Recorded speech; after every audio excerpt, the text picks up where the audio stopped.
You're watching WAFF 48 News at 5 on your side.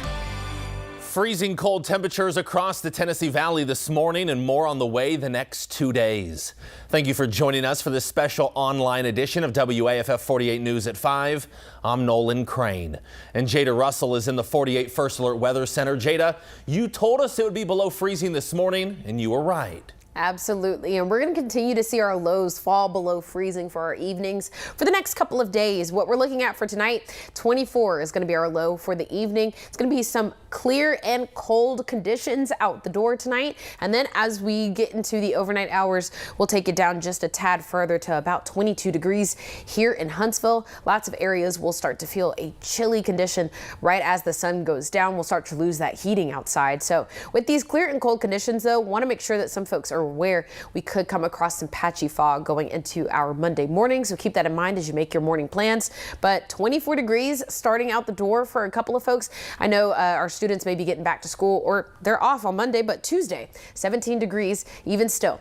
It's going to be much chillier than anticipated for the day. So make sure you are bundling up, sending the students out the door with an extra jacket, a hat, gloves, everything you need to stay warm. I'll walk you through the rest of our forecast, including rain chances coming up in a few minutes.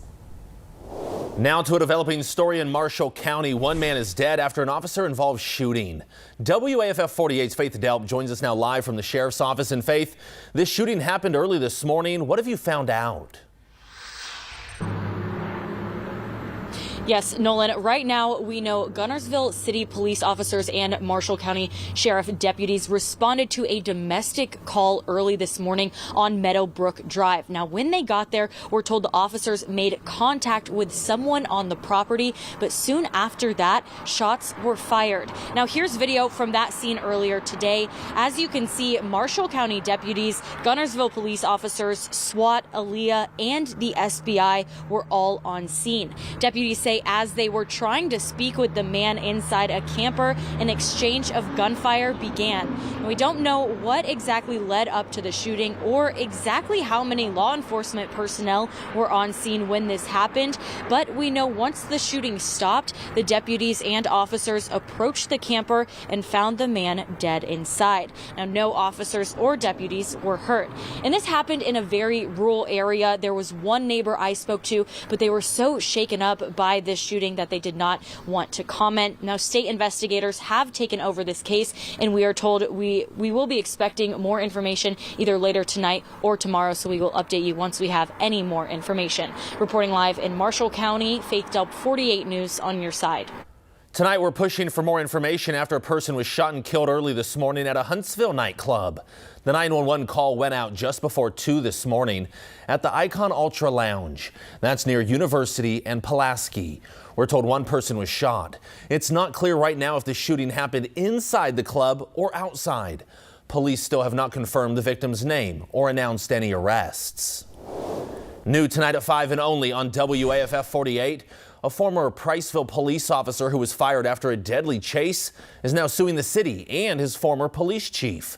A lengthy lawsuit was filed in federal court this weekend by Gary Chapman's attorneys. It claims Chapman was made into a scapegoat following the fatal crash that killed a teenager last year. According to the lawsuit, Chapman was already on bad terms with the police chief at the time of that crash. It claims Chapman brought up multiple issues involving other officers in the department and was told to mind his business and labeled a troublemaker. It also accuses the chief of leaking information to the media after the crash in order to damage Chapman's public reputation. The lawsuit is asking for lost wages and extra compensation for the damage to Chapman's law enforcement career. We've reached out to the mayor, Sam Heflin, and Chief Jerry Holmes. So far, they have not responded to our calls. One person was rushed to the hospital after a fire at a nursing home in the Shoals. This happened around 5:30 this morning at the Florence Nursing and Rehab Center on Cloyd Boulevard. We're told the fire itself was minor and involved a laundry dryer. But one wing of the building was filled with heavy smoke. Residents had to move to a safer spot in that facility. One employee was taken to the hospital for smoke inhalation. Leaders at the White House, they're considering drastic action in Minnesota. Multiple sources in the Pentagon say about 1,500 U.S. Army soldiers have been put on standby for deployment to Minneapolis. The troops are reportedly from the 11th Airborne Division, which is based in Alaska. They're also reportedly on a prepare to deploy status. The sources say this is in response to the possibility that protests against ICE turn violent. It's not clear what exactly they would do if deployed. But if they are deployed, it's possible those troops would come into conflict with the Minnesota National Guard. Governor Tim Walz has mobilized the Guard. State officials say they'll be sent to help local law enforcement and, quote, protect life, property, and support the rights of Minnesotians. After the break, we have the latest involving the Sutton apartment complex situation where residents have been without power for 2 weeks. Find out when everyone has to be out of that complex. Plus, we're going to preview tomorrow night's college football championship game next. It's going to be a chilly start to each day this week. We've also got some rain chances on deck. I'll walk you through it all coming up after this break.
Happening this week, the Madison City Utilities Board is holding a meeting Wednesday to discuss the situation at the Sutton apartment complex. As we've been reporting, residents have been without water for about 2 weeks now. The owners of the apartment have not paid their water bills. People living at Sutton are being forced to find other places to live, but they are getting some help from the city. They have to be out of the building by Friday. Now, we will be at that meeting to find out what happens next. Also this week, the City Council in Florence, they're going to vote on a new plaque to be put out in front of a controversial statue honoring Confederate soldiers in the city. The statue has been a target for demonstrators for years who want it removed. But it can't be removed under state law. The city has agreed to place a plaque in front of that statue for context. The wording acknowledges that the monument was dedicated back in 1903. Quote, these later Confederate monuments, they were often strategically placed at public sites such as front of courthouses to convey the permanence and prevailing power of white supremacy. Close quote. You can read the full statement right now on the 48 News app. The vote on that plaque is scheduled for Tuesday.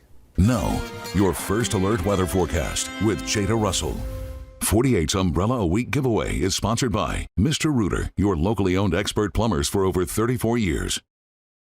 And take a look at this. Healthy dusting of snow across South Alabama this morning. This is video from the Dothan area where a wintry mix fell in Dale County, Geneva County, and Houston County. This is the second straight January that the Wiregrass has seen measurable snowfall, but no snow here in the Tennessee Valley.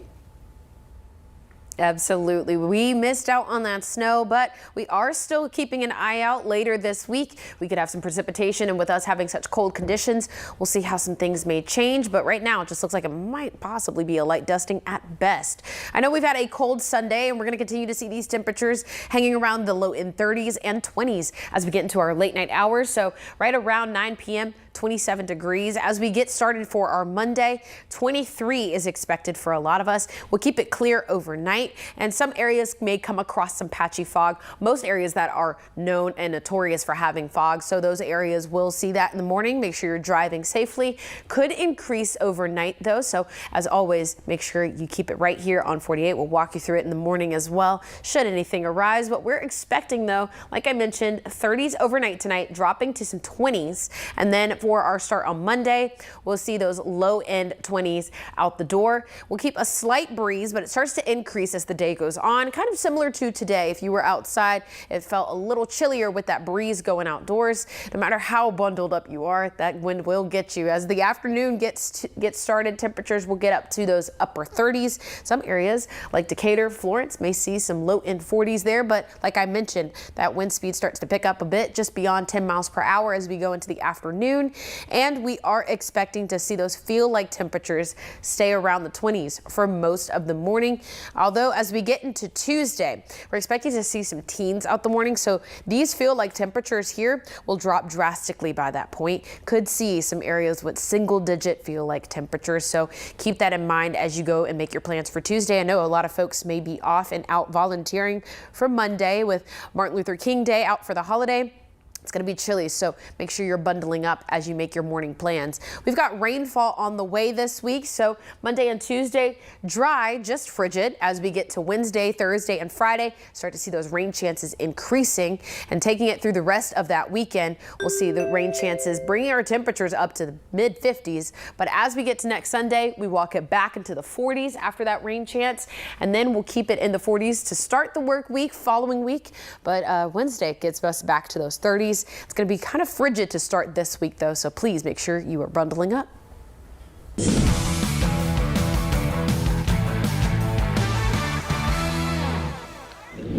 Well, the Havoc wanted to make it interesting in Saturday night's game after taking a 3-0 lead after 2 periods. An early penalty in the third would lead to 2 Knoxville goals, and then one more from the Ice Bears would send this game into overtime. But one overtime period was not enough, and this game was headed to shootouts. Well, thankfully, the good guys prevailed. Huntsville won it 4-3. And it was another chilly day out on Lake Guntersville for the final 10 anglers competing in this year's season opener. There was lots of movement across the leaderboard on the final day for this championship round. And the champion of this season opener in stage 1 is Drew Gill. He finished with 28 bass weighing over 82 pounds. And step 1 is complete for the Atlanta Falcons this offseason, securing Kevin Stefanski as the 20th head coach in franchise history. Now it's up to Stefanski to finalize his staff in Atlanta, and the Falcons still need to hire their next general manager. You can't dictate to a new head coach, who their coaches are going to be. But I certainly would recommend to a new head coach that they consider Jeff based on his track record. I would certainly recommend somebody consider him, but it's not something we can require or mandate. The right head coach is going to want to put together their own staff.